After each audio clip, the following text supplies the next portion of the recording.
Alléluia. Amen. Amen. Donc je vous salue dans le nom puissant de Jésus-Christ. Vous qui avez pu vous déplacer pour nous rejoindre dans cette salle pour la reprise des cultes en présentiel. Et dimanche prochain, Dieu voulant, nous serons en plein air pour pouvoir célébrer également le Seigneur ensemble dans notre parc préféré du côté de Noisy, habituel. Amen. Amen. Donc il y a quelqu'un qui a crié « Ah !» Donc il ressent l'information parce qu'elle était injoignable hier soir, elle devait se reposer. Amen. Amen, c'est pas grave. Mais nous nous retrouverons en plein air quelque part. Amen. Donc le thème de ce matin, c'est « Laissez le Saint-Esprit diriger votre vie ». Amen. Laissez le Saint-Esprit diriger votre vie. Nous savons que nous célébrons la Pentecôte. Tout le monde sait que nous célébrons la Pentecôte. La Pentecôte qui est l'envoi du Saint-Esprit dans la vie des croyants, l'envoi du Saint-Esprit dans la vie des chrétiens. Et donc, Dieu va décider, selon sa grande miséricorde et selon ses bienfaits, selon sa grande bienveillance, va juger un jour qu'il fallait envoyer le Saint-Esprit visiter ses enfants, il fallait envoyer le Saint-Esprit visiter son peuple. Et il y aura un grand jour, le jour de la Pentecôte, que nous connaissons, qui est expliqué dans le livre des Actes des Apôtres, où il est écrit qu'il fut un jour, les disciples étaient tous rassemblés, et il vint comme un souffle violent, le Saint-Esprit fut donné aux disciples. Alléluia. Donc il est important pour nous, tout en nous réjouissant de la Pentecôte, de nous rappeler de l'importance de la Pentecôte. Pourquoi est-ce qu'il y a eu la Pentecôte? Et très souvent, il y a cette grande erreur qui voudrait faire croire aux croyants que voilà, le Saint-Esprit nous a été donné juste pour les dons spirituels. C'est qui est une grosse erreur.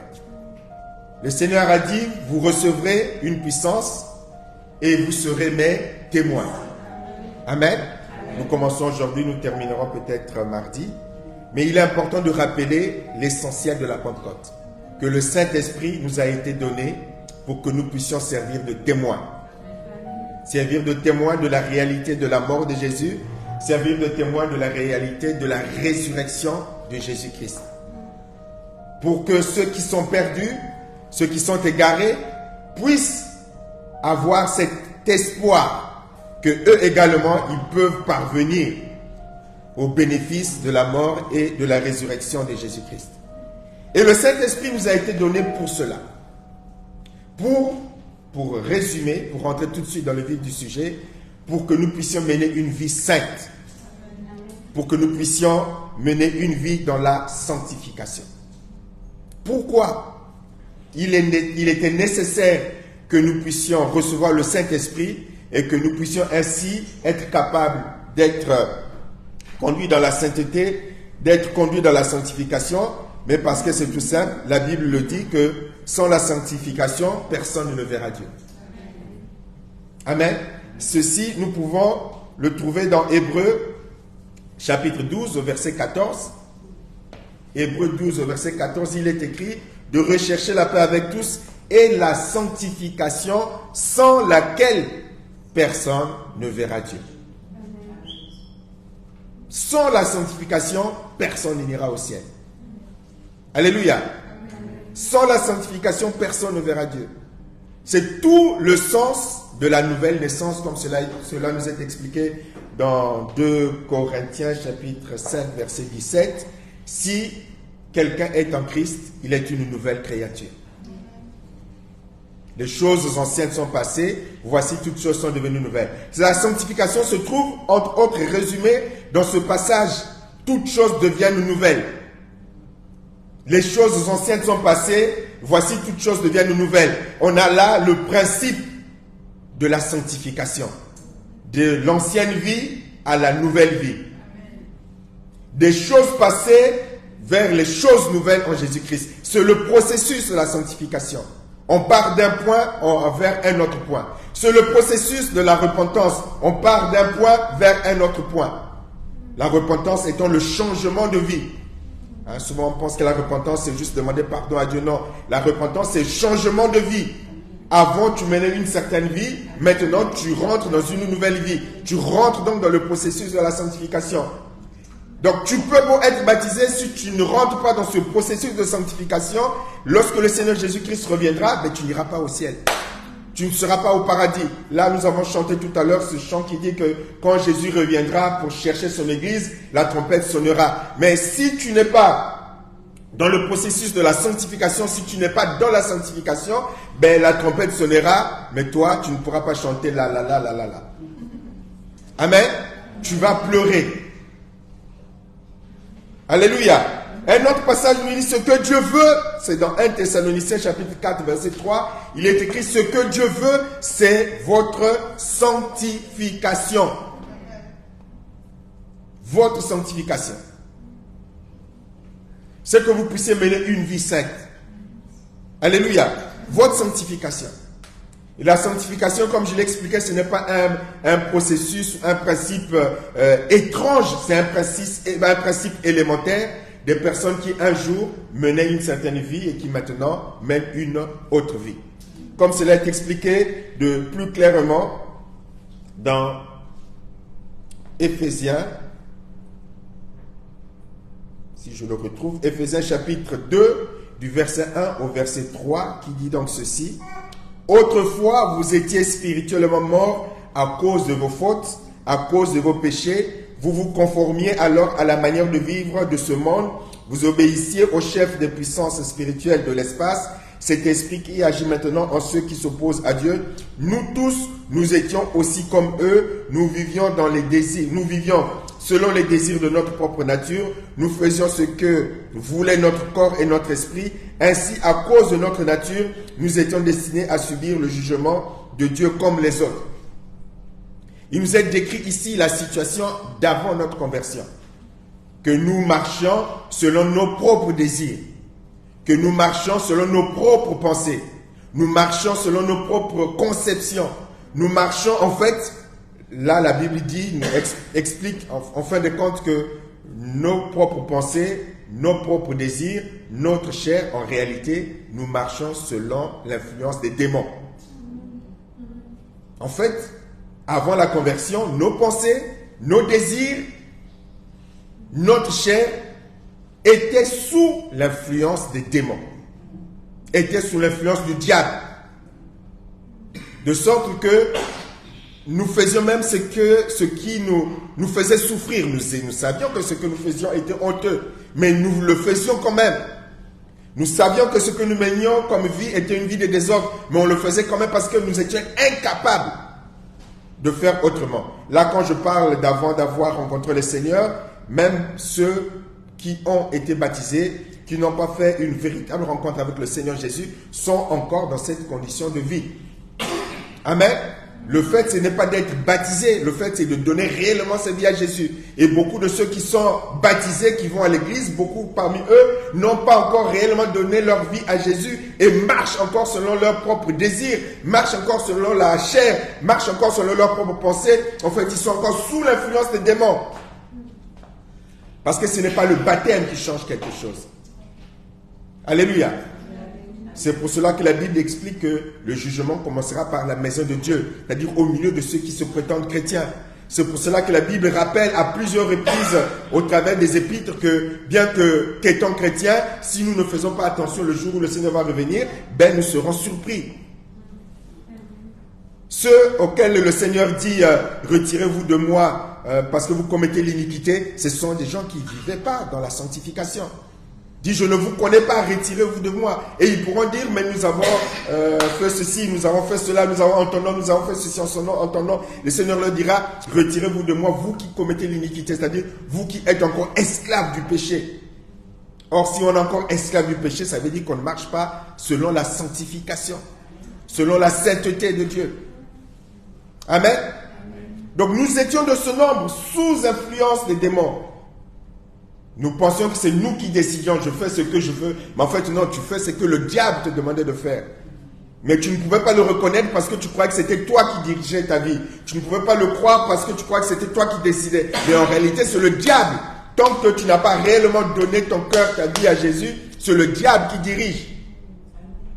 Donc Dieu, dans sa grande bonté, a vu que nous n'étions pas capables, que l'être humain n'est pas capable de lui obéir de par sa propre volonté. C'est ce que l'apôtre pourra dire par le Saint-Esprit dans Romains chapitre 7. J'ai le désir de faire le bien, mais je n'ai pas le pouvoir de faire le bien. Amen. J'ai le désir, l'être humain a parfois ce désir de faire le bien, mais il n'a pas le pouvoir de faire le bien. Il n'avait pas le pouvoir de faire le bien. Il voulait faire le bien. Mais chaque fois, la Bible dit que c'est le mal qui sortait, qui en ressortait. Il avait des bons projets, mais ce sont les mauvais projets qui prenaient le dessus. Je décide de ne pas mal agir, mais finalement tu agis mal. L'être humain avait donc la volonté de faire ce qui est bien, mais il n'avait pas le pouvoir de faire ce qui est bien.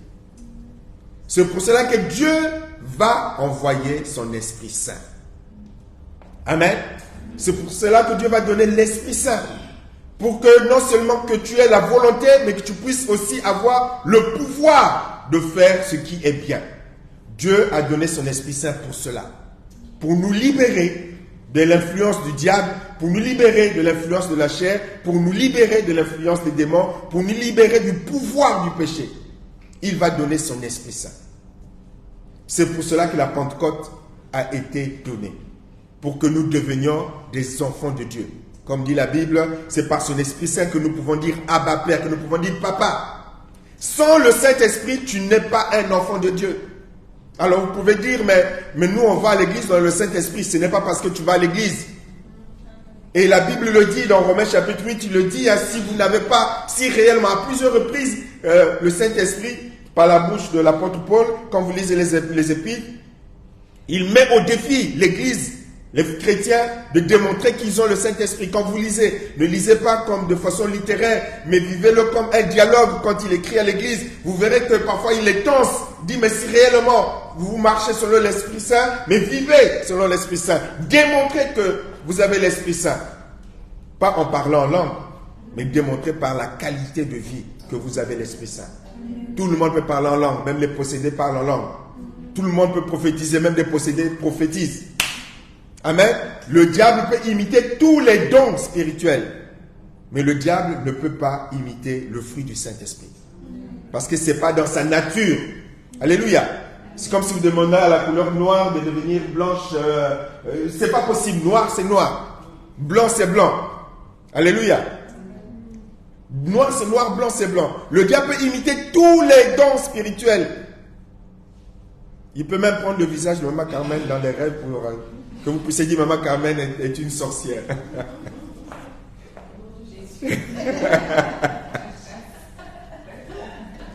C'est comme ça qu'il manipule les gens. Amen. Tu rêves que Maman Nelly est en train de t'étrangler. Tu te rêves, ah, je savais qu'elle était un Salakindoki. Non, non, non.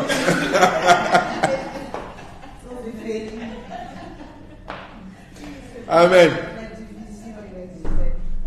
Il sème comme ça la zizanie. Alléluia. J'ai été consulté par un membre de la famille, je peux le dire, concernant un problème familial. Dit, Rémi, est-ce que tu penses que, même si je suis l'avant-dernier, bon, on respecte quand même le serviteur de Dieu. Rémi, est-ce que tu penses qu'on peut réclamer l'argent de ceci dans la famille? Je ne rentre pas dans les détails. J'ai dit, non. Si on rentre dans un conflit par rapport à l'argent, toi, tu es la tante, il y a les enfants au milieu par rapport à la famille. Dès qu'ils vont commencer l'ennemi va voir, ils vont commencer à tomber malades, ils vont tout de suite le raccourcir, ben c'est la tante, à cause du problème d'argent. Et c'est comme ça qu'on va dire que la tante est sorcière. J'ai dit, laisse tomber. Il ne faut pas donner l'occasion, laisse tomber. Le diable imite. Il peut tout imiter. Amen. Mais il y a une chose qu'il ne peut pas imiter. Il ne peut pas imiter ce qui est de la nature de Dieu. Il ne peut pas imiter l'amour. La Bible dit que le Saint-Esprit, c'est le Saint-Esprit qui répand l'amour en nous. Le démon, il ne peut pas te répandre l'amour en toi, ce n'est pas possible. C'est contraire à sa nature, même s'il le voudrait, il ne peut pas. Mais parce que toi, qui vivais dans la haine, qui vivais dans la méchanceté, qui vivais dans la rancœur, qui vivais dans l'amertume, qui vivais dans la vengeance, quand tu deviens réellement un enfant de Dieu, le Saint-Esprit vient te donner l'amour, qui te donne la capacité de pardonner. Amen. C'est pour cela qu'un enfant de Dieu ne peut pas être dans la rancœur, dans la rancune. Si tu es réellement un enfant de Dieu, tu as le Saint-Esprit rempli du Saint-Esprit, tu ne peux pas être dans la rancœur et dans la rancune. C'est pas possible. Mais combien de fois nous essayons de justifier ce genre de comportement? J'ai partagé sur les réseaux sociaux ce post qui disait comment est-ce que un couple qui s'est aimé peut finalement devenir haineux et méchant de la sorte que même le diable est étonné. Mais il y a des gens qui sont venus essayer de justifier cela. Non, on devient chrétien progressivement. Personne n'est parfait. Pour qui tu te prends? Mais un enfant de Dieu peut quand même avoir ça. Alors là, je produis maintenant un post où la Bible dit que si on a la haine envers le frère, on est un meurtrier. Qu'on peut se dire chrétien, être encore dans... La Bible est claire, on peut se dire chrétien, être encore dans les ténèbres, là ils se sont tués. Ce n'est pas le fait d'être dans l'église qu'on dit que tu es chrétien, un véritable enfant de Dieu. D'ailleurs, c'est à Antioche que les premiers disciples ont été appelés chrétiens. Pourquoi? Ce n'est pas parce qu'ils parlaient en langue, ce n'est pas parce qu'ils prophétisaient, ce n'est pas parce qu'ils prêchaient, mais parce qu'ils avaient un comportement de Messie. Ils ont vu qu'ils étaient différents, ils disent, ça c'est des petits Christ, ce sont des chrétiens. Aujourd'hui, chrétien, il suffit de venir à l'église, ça y est, tu es chrétien. Il suffit de chanter, il suffit d'être chantre, tu es chrétien. Il suffit de prêcher, tu es chrétien. Aujourd'hui, même le diable, je l'ai dit, dans l'église, est un chrétien. Même le démon est chrétien dans l'église. Mais quand tu reçois le Saint-Esprit, l'Esprit de la Pentecôte, l'Esprit de Jésus-Christ, ta nature, ton comportement change. Amen. Je le redis encore, ce n'est pas le fait de venir à l'église. Donc si tu es à l'église, tu te prétends chrétien, mais que tu as encore des sentiments qui n'honorent pas Dieu, mais certainement que tu n'as pas encore rencontré réellement le Seigneur. Et il est temps pour toi, comme on en a tous fait l'expérience, nous tous là, tant qu'on était baptisés, on a fait encore les 400 coups. Il y a des choses pires que j'ai faites après ma première année de baptême. Je faisais comme les autres, je pensais qu'il suffisait d'être baptisé. Et j'arrive dans l'église, ils faisaient les mêmes bêtises, tu fais comme tous les autres. Mais si un tel peut le faire, donc je peux le faire. Jusqu'à ce que tu t'arrêtes et que tu écoutes le Saint-Esprit qui te dit non, ça c'est pas moi. Ce que Euna fait, c'est Euna. Mais moi, ce que je fais, c'est dans ma parole. Amen. Ce que le pasteur Guy, c'est le pasteur Guy. Mais moi, ce que je suis, c'est dans ma parole. Les exigences de ma parole. Amen. C'est ce que dit la parole. Que dit la parole? La parole dit que quand tu as le Saint-Esprit, tu dois avoir le fruit du Saint-Esprit. L'église de Galate avait bien commencé. Je crois que vous connaissez l'histoire de l'église de Galate. L'apôtre Paul va donc écrire: voici ce que j'ai à vous dire. Dans Galate,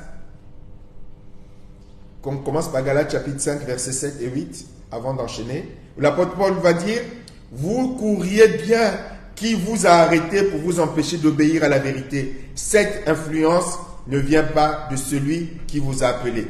Une autre version dit: vous aviez pris un si bon départ, qui a brisé votre élan pour vous empêcher d'obéir à la vérité. Ce que l'on vous a dit pour vous convaincre ne venait pas de Dieu qui vous appelle. Beaucoup commencent bien. Commencent bien. La plupart des faux prédicateurs que nous connaissons là, beaucoup ont bien commencé. Bien commencé, beaucoup. Beaucoup d'intercesseurs. Moi, j'ai connu surtout ce groupe-là que j'ai en grande partie connu parce que j'en ai dirigé. Et beaucoup d'intercesseurs ont bien commencé. Mais après, ils ont viré. Beaucoup avaient bien commencé avec le Saint-Esprit. Tu es arrivé à l'église.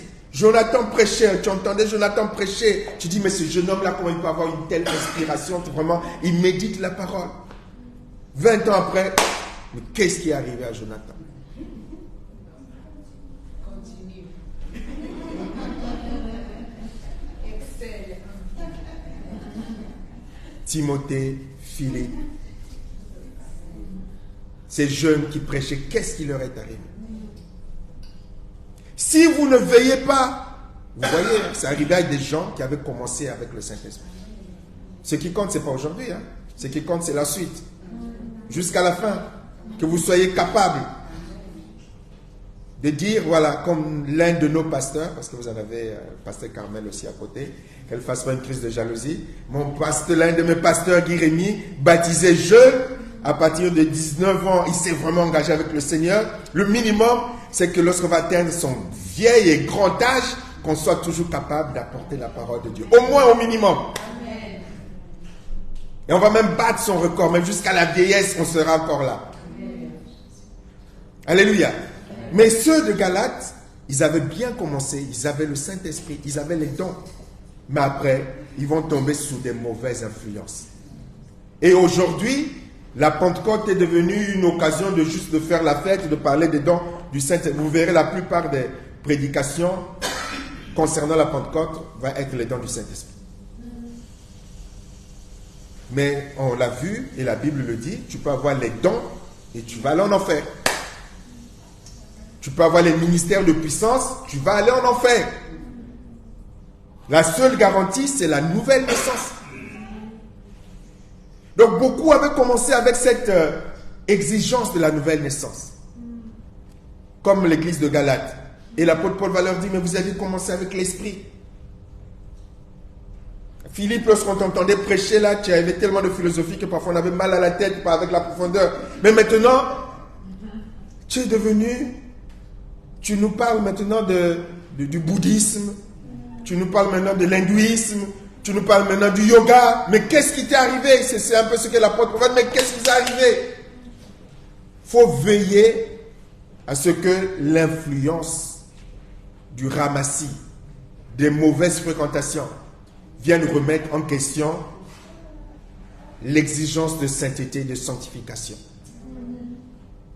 Et c'est le piège dans lequel la Bible dit que plus on arrivera vers les temps de la fin, plus on va revoir et corriger les exigences de la sanctification. L'apôtre va être obligé d'écrire, ce que Dieu veut, c'est votre sanctification. Alléluia. Ce que Dieu attend de vous qui êtes devenus ses enfants, c'est votre sanctification. C'est-à-dire, c'est quoi la sanctification? Une vie menée rien que pour Dieu. Une vie de mise à part pour Dieu. Une vie de consécration. Il y a des choses que je regardais, je ne dois plus regarder. Il y a des choses que j'entendais, je ne dois plus entendre. Il y a des choses que je faisais, je ne dois plus faire. Donc faire ce constat, maintenant je suis devenu un enfant de Dieu, même si je suis jeune, l'apôtre Paul dira d'ailleurs à Timothée, fuis les passions de la jeunesse. Amen. Fuis les passions de la jeunesse. Recherche avec ceux qui aiment Dieu, ceux qui ont la crainte de Dieu, c'est-à-dire que même là dans l'église où tu es, jeune pasteur Timothée, sélectionne ceux qui vont être tes amis, tes véritables frères et sœurs en Christ, ceux-là qui recherchent le fruit du Saint-Esprit. Amen. C'est-à-dire recherche la paix, la justice aussi avec ceux qui ont la crainte de Dieu. Parce que dans l'église, tout le monde n'a pas la crainte de Dieu. Tout le monde n'a pas la crainte de Dieu. Donc l'église de Galate va tomber dans ce piège. Je dis, mais vous avez été influencés. Aujourd'hui, beaucoup ont été influencés.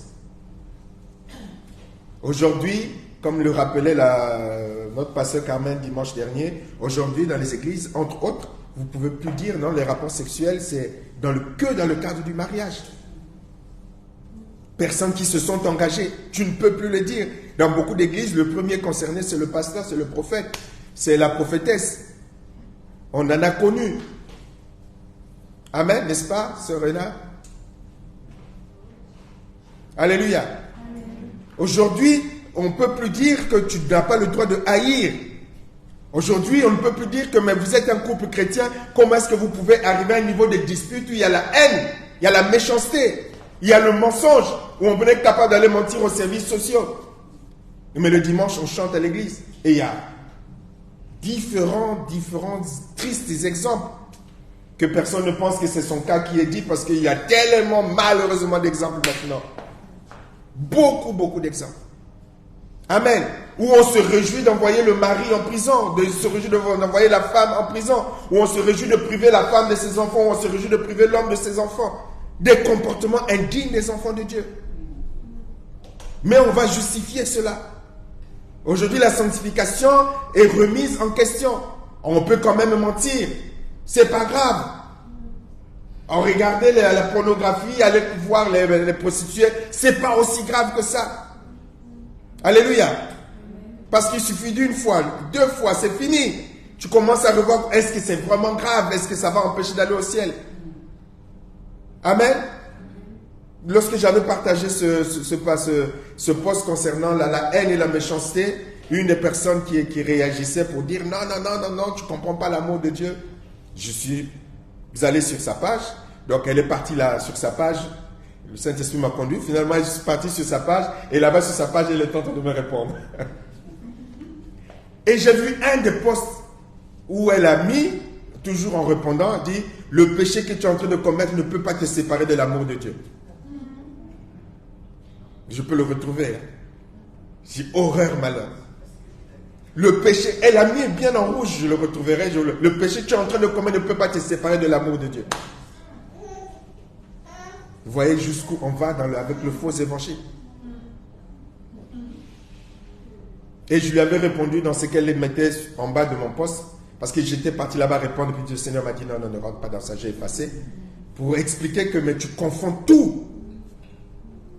Tu confonds l'amour de Dieu et l'approbation de Dieu. Parce que même les pires de pécheurs, Dieu aime. C'est pour ça qu'il a donné Jésus. Donc tu confonds tout. Même le péché d'Adam et Ève ne nous a pas séparés de l'amour de Dieu.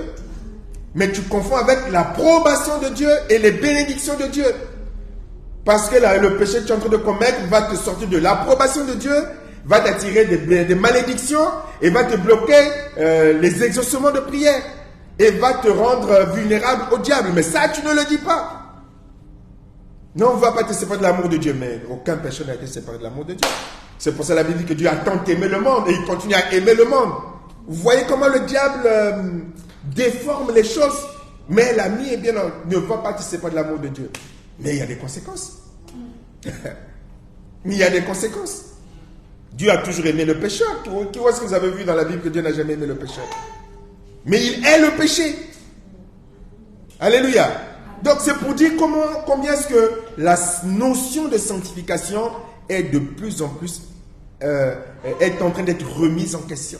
Où on trouve des excuses pour continuer de pécher. On trouve des excuses pour continuer à justifier des comportements qui ne sont pas dignes d'enfants de Dieu. Si tu fais partie, si vous faites partie, si nous faisons partie de ceux qui sont toujours en train de justifier quelque chose que nous savons que Dieu n'apprécie pas, mais il faut corriger cela. Lorsqu'on commence par justifier un péché, quand ta conscience est touchée, tu vas justifier 2, tu vas justifier 3. C'est pour cela qu'en écrivant je crois que c'est à Timothée, l'apôtre Paul dit qu'à cause de la mauvaise conscience, certains ont fait naufrage par rapport à la foi. Parce que quand tu fais quelque chose qui n'est pas bien, tu essaies de tuer ta conscience. Tu essaies de tuer ta conscience. Au fur et à mesure, tu vas t'éloigner de la crainte de Dieu. Et par rapport à la foi, tu vas faire naufrage. Et c'est comme ça que tu peux devenir pire qu'un païen. Et c'est ainsi que tu peux trouver des chrétiens qui vont t'encourager dans le péché, qui vont t'encourager au divorce, qui vont t'encourager à la vengeance, qui vont t'encourager à la séparation, qui vont t'encourager à la rancœur, à la rancune. Vous allez rencontrer des gens qui vont à l'église, qui vont t'encourager dans ce genre de comportement. C'est pour cela que l'apôtre, par le Saint-Esprit, va dire, on arrive à notre texte, Galates chapitre 5, verset 16. Voici donc ce que j'ai à vous dire. Laissez le Saint-Esprit diriger votre vie et vous n'obéirez plus aux désirs de votre propre nature. Voilà la solution. Voilà la solution au problème comportemental que tu as. Voilà la solution au problème de dysfonctionnement moral ou mental que tu as. Voilà la solution au problème du péché que tu as. Comme je vous l'avais dit, surtout ces derniers temps, la grosse bagarre spirituelle auxquelles les chrétiens sont confrontés, surtout ces derniers temps. Dès que quelqu'un m'écrit en privé, Pasteur Guérini, je veux te parler, tout de suite je me dis, aïe, quand il y a cette effervescence, généralement sur 90% des cas qu'on me sollicite comme aide spirituelle en privé, comme je l'avais dit, c'est la pornographie, la masturbation, les prostituées. Je vous dis, mais et heureusement que ou tu es pasteur ou tu n'es pas pasteur, quoi, comme souvent, ou tu es pasteur ou tu n'es pas pasteur. Si tu n'es pas pasteur, il y a des choses que tu ne peux pas écouter. Et tu ne vas même pas aider les gens parce que tu vas plutôt les frapper. Mais quand on est pasteur, Dieu te donne d'être capable de tout écouter, sans juger, sans rejeter, de pouvoir aider la personne. Homme comme femme, hein, comme je le dis souvent, parfois on a l'impression qu'il n'y a que les hommes qui sont concernés. Non, détrompez-vous. Moitié homme ou moitié femme. Mais Dieu les touche et puis il vient de s'ouvrir pour qu'on puisse les accompagner. Au fur et à mesure, Dieu les aide à s'en sortir. Et je bénis Dieu par rapport à cela. Je bénis Dieu par rapport à cela. Vous voyez, parce que c'est devenu plus accessible. Hier ou avant-hier, j'étais sur Facebook, je regardais le watch film, les images. Parfois, quand vous cliquez, vous allez voir un peu les images. Je crois que tout le monde le fait. Les réels ou les... Non, pas les réels. Non, les watch ou quand quelqu'un envoie... Comment ça s'appelle? Les Apple Watch ou le... Alors, je vais vous le dire parce que vous cliquez sur Watch et puis vous avez des vidéos différentes vidéos de différentes personnes, pour ceux qui y vont. Et figurez-vous que même là, il y a des gens qui font des directs pornographiques. C'est-à-dire qu'il n'y a plus de protection nulle part. Il n'y a plus de protection nulle part. Vous trouvez de tout. Là où avant, au début, c'était bien, vous avez des images de ceci, de cela instructif. Maintenant, c'est devenu du gros n'importe quoi. C'est-à-dire, quand je vous le donne comme exemple, c'est-à-dire que c'est accessible à tout le monde. C'est accessible à tout le monde. Parce que le temps que Facebook signale, mais quelqu'un a déjà balancé. Regardez la plupart même à ce niveau-là, la plupart maintenant, la musique mondaine, les images mondaines, qu'est-ce que c'est devenu obscène? Ce n'est pas que l'Afrique, hein. Parce que parfois on peut croire que non, il n'y a que les musiciens ou les boîtes en Afrique. C'est partout dans le monde entier, de toutes les couleurs. C'est pour vous montrer que c'est un esprit qui n'a pas de localisation géographique. Que ce soit les Asiatiques. Parce qu'au début, je disais, mais les Africains, qu'est-ce qu'ils font? Et puis quand tu regardes, même les Asiatiques le font. Les coins les plus reculés du monde. Tu vois que c'est un esprit d'impureté qui n'a pas de couleur de la peau. C'est pas que le noir, c'est pas qu'en Afrique. Je vous assure, dans tout le monde entier, tout le monde fait maintenant les mêmes choses. Les mêmes obscénités, les mêmes... Et pour nous, chrétiens,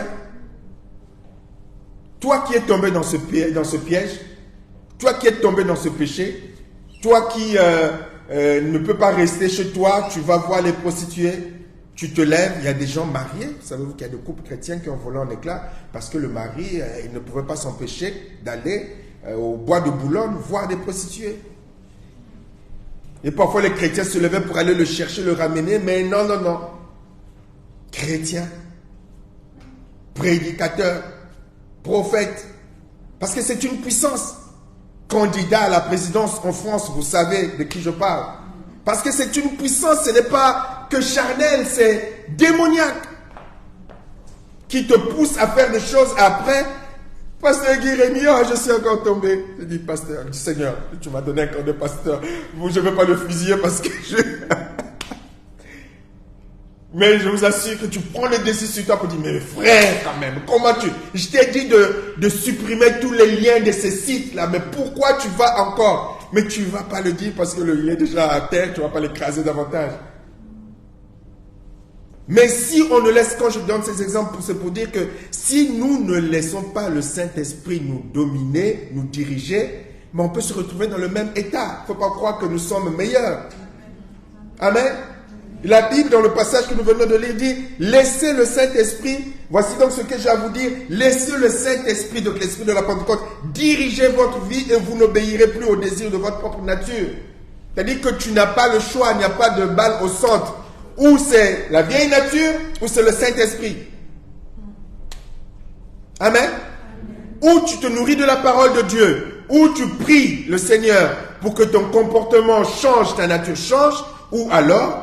c'est la chair qui va te conduire. Alléluia. Le voisin va faire du bruit. La sœur Carmen, pasteur Carmen va ouvrir, encore pasteur Carmen. Comme on ne la verra pas dimanche, comme ça elle va prendre pour 2 dimanches. Pasteur Carmen va ouvrir la fenêtre, va sortir les gros mots. Et là aussi elle va dire, mais maman!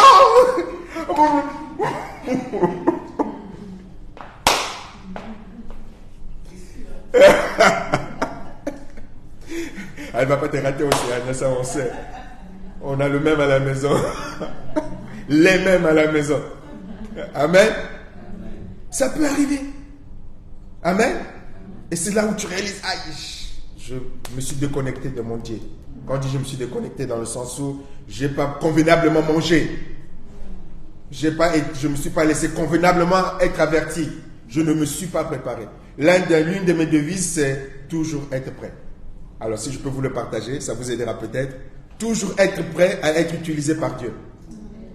Partant de là, tu te protèges parce qu'avec le Seigneur, c'est par expérience. Où tu fais une bêtise la veille, et puis le lendemain, le Seigneur t'envoie un cas. Et là, pour prier, tu commences à réfléchir, Seigneur, est-ce qu'il n'y a personne d'autre pour prier pour ce cas-là? Parce que tu sais ce que tu as fait. Où est-ce que tu as été? Amen. Où est-ce que tu as été? Tu as été boire, tu as été en boîte, tu rentres là, tu es responsable de la jeunesse. Ben c'est le responsable de la jeunesse, tu peux venir prier. Alléluia. Donc ma devise, c'est toujours être prêt. Comme ça, je ne vais pas réfléchir à 4 fois. Amen. Parce qu'à tout moment, on peut t'appeler Maman Nelly, on a un cas là, il faut venir. Tu ne vas pas dire, ah non, je ne peux pas venir parce que j'ai tellement massacré mes enfants la veille que je vais d'abord jeûner, puis je viendrai dans 4 jours. Non, toujours être prêt. Amen. C'est pour cela que la Bible nous dit, soyez continuellement remplis du Saint-Esprit. Donc quand parfois tu as un problème de comportement qui ne change pas, mais il faut peut-être te dire que tu n'es pas rempli du Saint-Esprit. Et que tu n'as pas laissé le Saint-Esprit te remplir, te diriger. Alléluia. Parce que la Bible dit, pour que tu puisses vaincre tout ce qui n'est pas conforme à Dieu, pour que tu puisses marcher donc dans la sanctification, dans la sainteté, dans la consécration, il faut que tu te laisses diriger par le Saint-Esprit. Il n'y a pas d'autre solution. Il n'y a pas d'autre solution. Certains, non, je vais aller faire du sport. Le sport n'arrangera pas ton problème. Je vais aller faire du yoga. Le yoga n'arrangera pas ton problème. Je vais aller faire je ne sais pas trop quoi là. Ça n'arrangera pas ton problème. Parce que le problème est spirituel. Ce n'est pas sportif. Ce n'est pas mental. Ce n'est pas philosophique. C'est spirituel. Et un problème spirituel se règle par le Saint-Esprit. Alléluia. Et donc il continue car notre propre nature a des désirs qui sont contraires à ceux de l'esprit. Donc nous sommes avertis. Guérémie, si tu ne laisses pas le Saint-Esprit te conduire, mais sache que tu auras des désirs contraires qui vont arriver. Mais donc tu es averti, tu as danger permanent. Est-ce que vous me comprenez? Danger permanent. Tu as intérêt à laisser le Saint-Esprit te conduire, sinon il y a un autre ennemi qui va venir. Tu n'auras pas le temps de dire non, moi c'est la Suisse spirituelle. Hein. J'ai pas choisi de camp. Non, ça ne se passe pas comme ça. La première erreur, il est là, notre ennemi.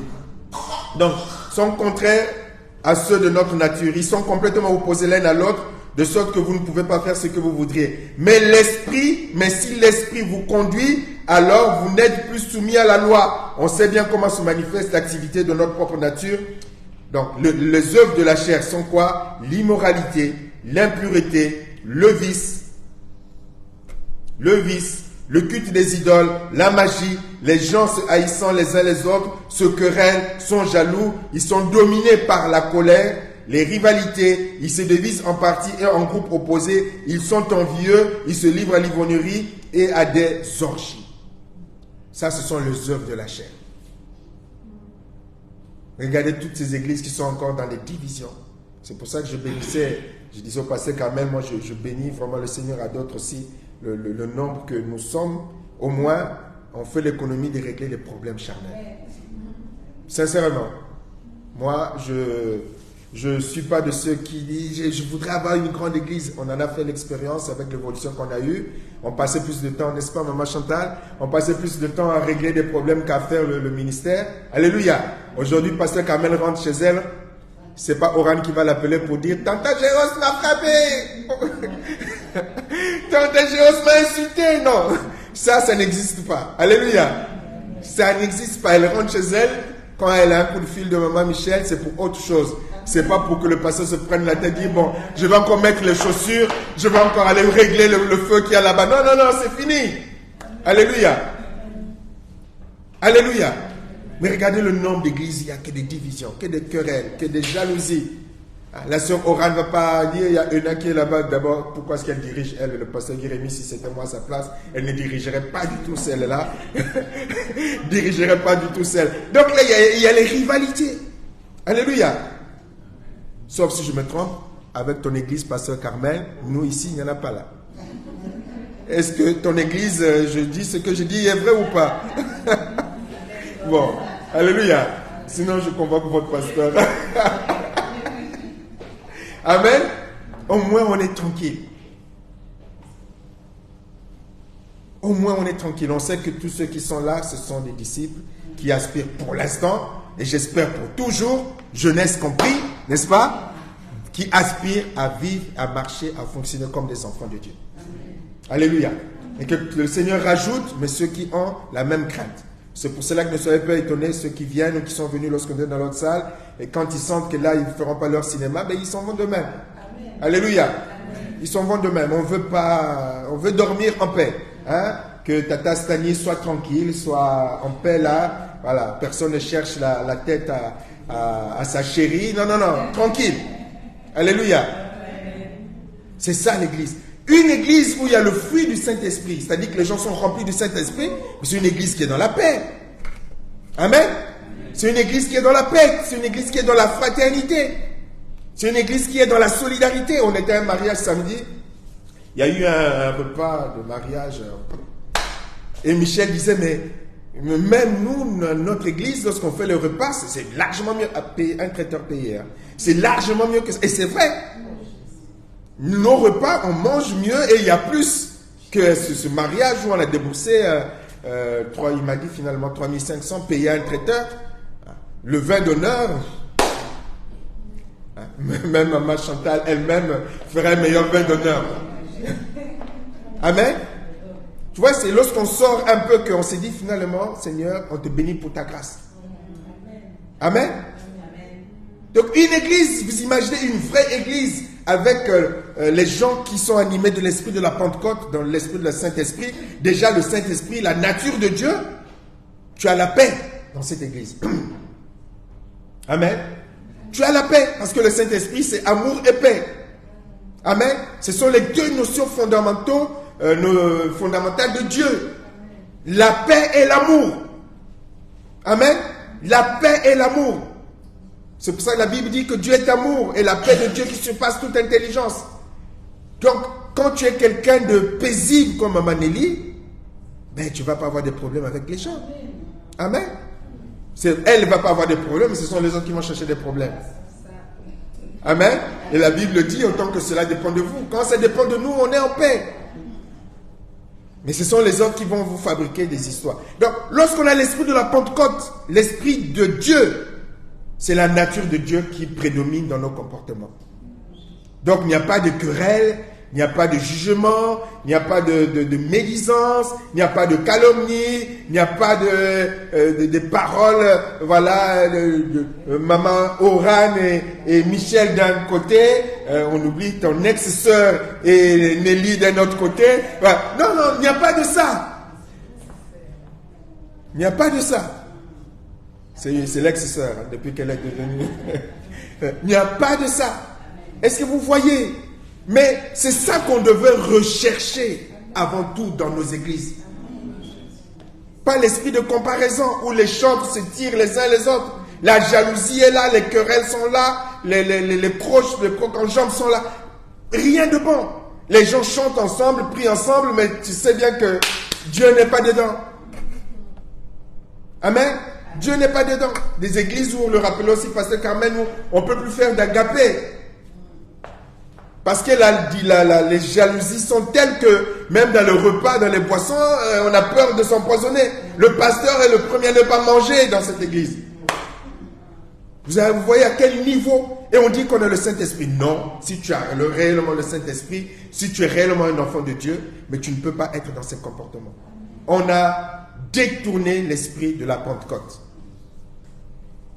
en se focalisant sur ce qui est extérieur, alors que l'esprit de la Pentecôte c'est ce qui est intérieur.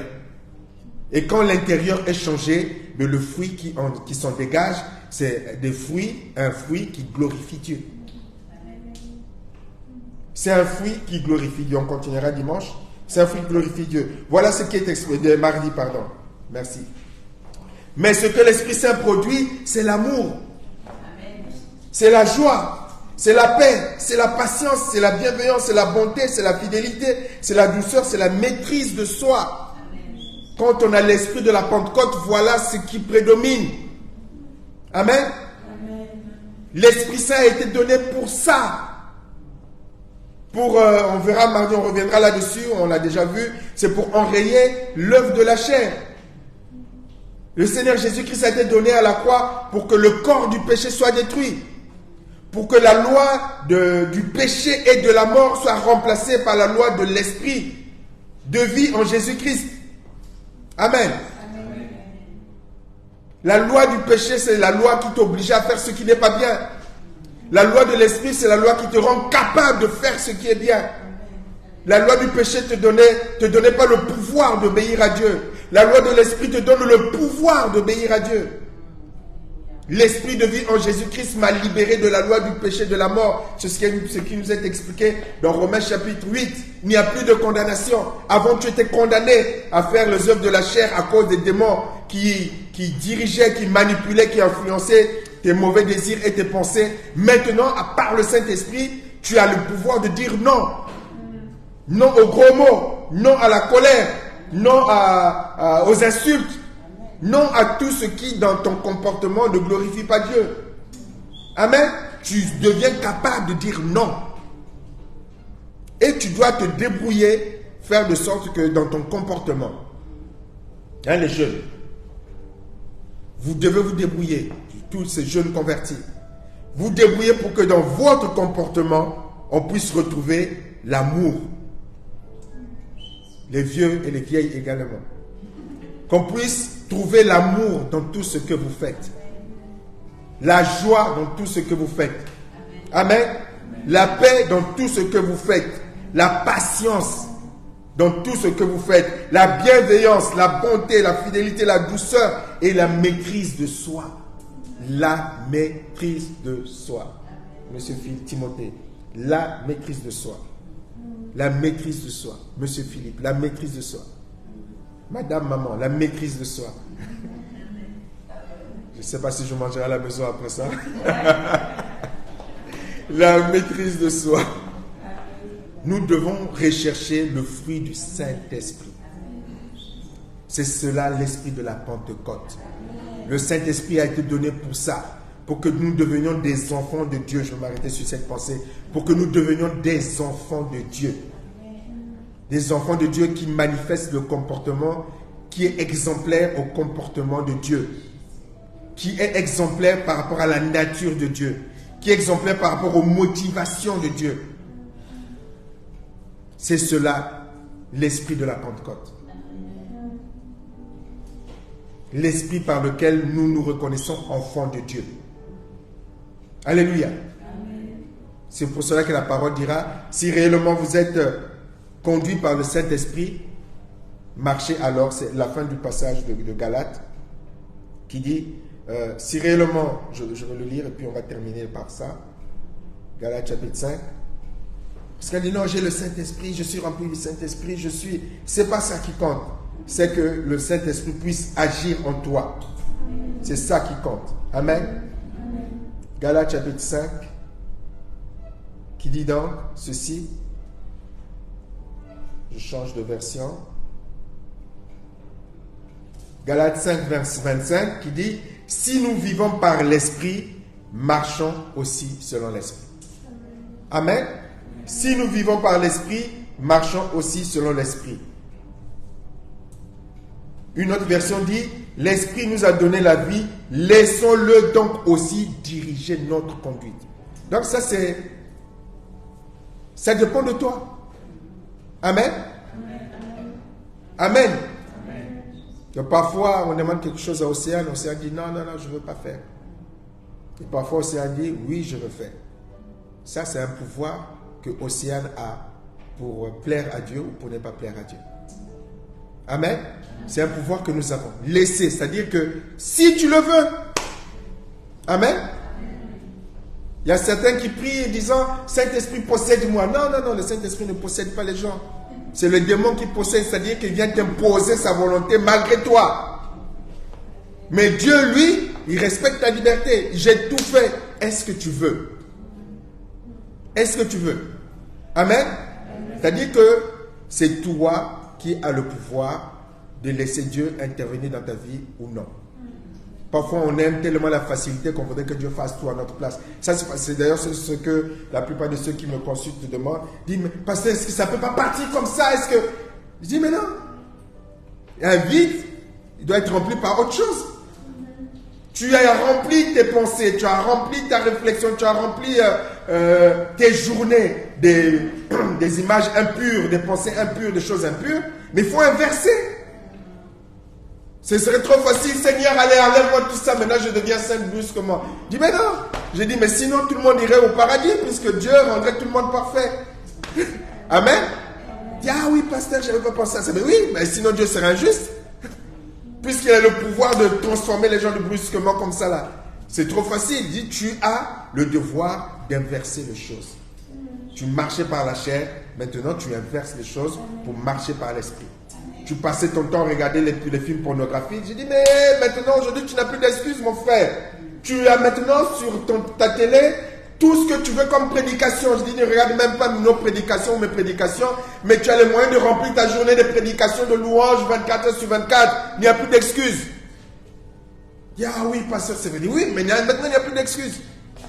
Au lieu de te connecter sur des choses qui ne sont pas bien, tu peux écouter la Bible, tu peux regarder les vidéos chrétiennes, tu peux regarder les prédications. Maintenant, tu as le pouvoir. Donc, autant tu passes ton temps à remplir des choses pas bien, maintenant, remplis tes journées de choses bien.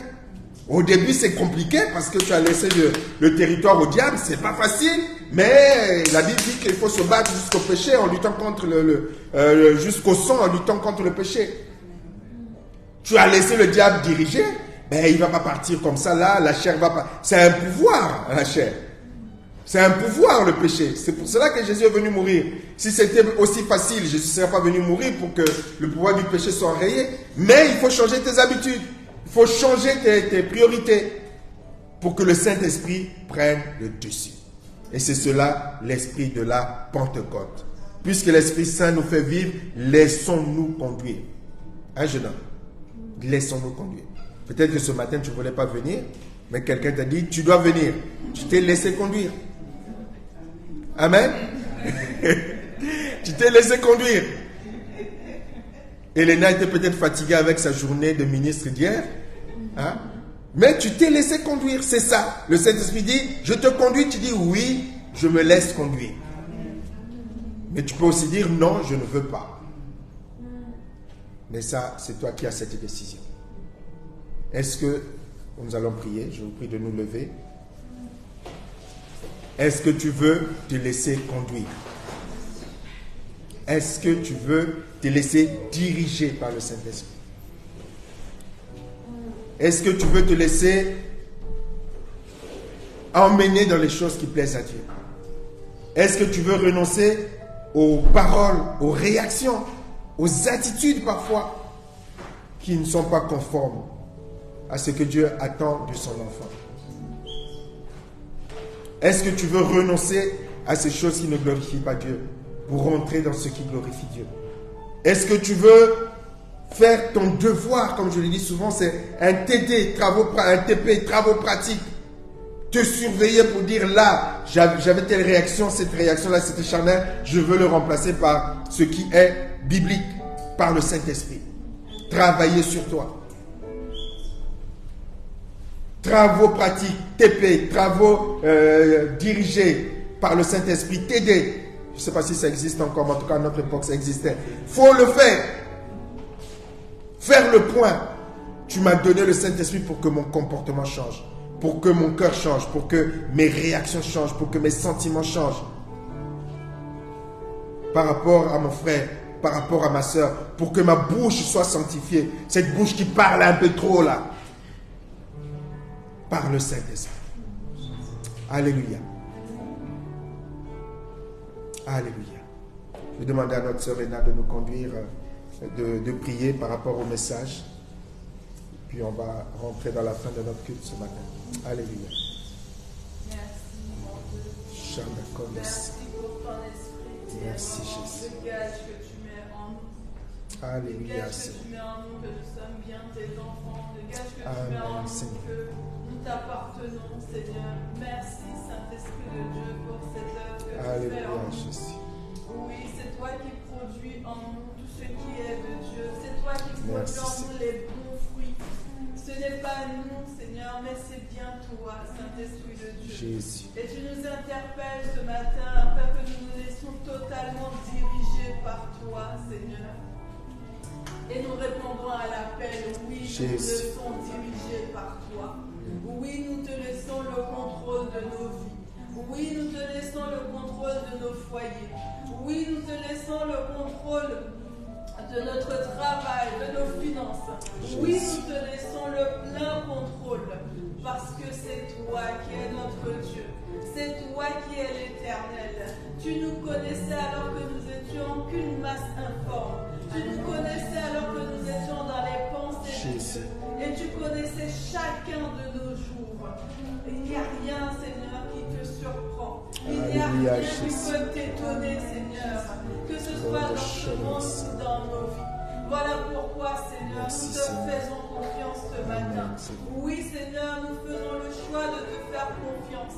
Qu'importe ce qui se passera, qu'importe ce que le temps produira, qu'importe ce que le monde produira, nous mettons notre foi en toi et nous nous laissons diriger par toi, Saint-Esprit de Dieu. Parce que c'est toi qui connais la voie, c'est toi qui connais le chemin, c'est toi qui témoigne à notre esprit ce qui vient de Dieu, c'est toi qui sondes nos cœurs. Alors nous te laissons faire ton œuvre, Seigneur. Nous te laissons faire ton œuvre parce que tu sais mieux faire que nous. Nous te laissons faire ton œuvre, Saint-Esprit de Dieu.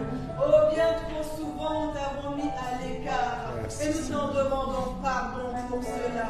Bien trop souvent, Seigneur, nous l'avons caché dans un placard alors que tu es là pour prendre toute la direction, Seigneur.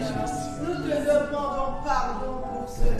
Nous te demandons pardon d'avoir recherché que ta puissance, que ce que tu pouvais nous donner, au lieu de te vivre réellement, au lieu de te laisser te planter dans nos vies et grandir et porter le fruit de Christ en nous. Oui, Saint-Esprit de Dieu, nous te demandons pardon de t'avoir laissé de côté. Et aujourd'hui, Seigneur, nous nous engageons avec toi. Nous nous engageons pour toi, Seigneur, afin que tu nous diriges, afin que tu nous conduises, afin que tu nous remplisses de plus de toi. Oui, Seigneur, nous voulons diminuer, devenir petits, afin que toi tu grandisses. Parce qu'avec toi, nous savons que nous gagnerons toujours. Avec toi, nous n'échouerons pas. Avec toi, nous irons jusqu'au bout. Avec toi, nous aurons toujours la force. Avec toi, nous ferons des exploits, Saint-Esprit de Dieu. Viens faire ta demeure en nous, Seigneur. Viens faire ta demeure en nous, Saint-Esprit de Dieu. Viens faire ta demeure dans ton Église. Viens faire ta demeure dans le cœur de chacun d'entre nous. Viens faire ta demeure, Seigneur. Nous ne voulons pas commencer avec toi et finir sans toi. Nous voulons commencer avec toi et finir avec toi. Parce que tu es notre gage. Alors nous nous accrochons à toi. Qu'importe les tempêtes, nous nous accrochons à toi, Saint-Esprit de Dieu. Même si tout semble perdu, nous nous accrochons à toi, Saint-Esprit de Dieu. Parce que c'est toi qui as le plein contrôle. C'est toi qui as le plein contrôle. Et nous nous ouvrons à toi, Seigneur. Fais ton œuvre. Nous t'en supplions, Saint-Esprit de Dieu. Amen. Amen. Amen.